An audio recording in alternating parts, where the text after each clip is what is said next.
விசாரிக்கும் போது அதுல இருக்கிற ஆபத்தை விட ஏற்கனவே நடந்து முடிஞ்சு எவிடன்ஸே இல்லாம ஓரங்கட்டப்பட்ட கேஸை கையில் எடுக்கும் போதுதான் ரொம்ப ஆபத்து அதிகம்.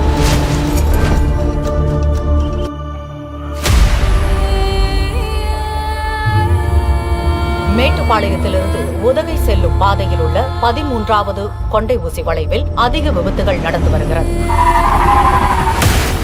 இந்த விபத்திற்கு காரணமாக பல மர்ம கதைகளும் சொல்லப்பட்டு வருகிறது. தெய்வ சக்தியை உணரணும், ஆராய்ச்சி பண்ணக்கூடாது.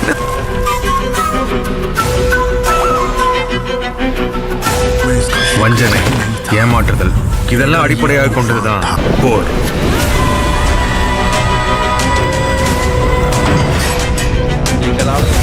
அவனோட படைகளை 3 பிரிச்சு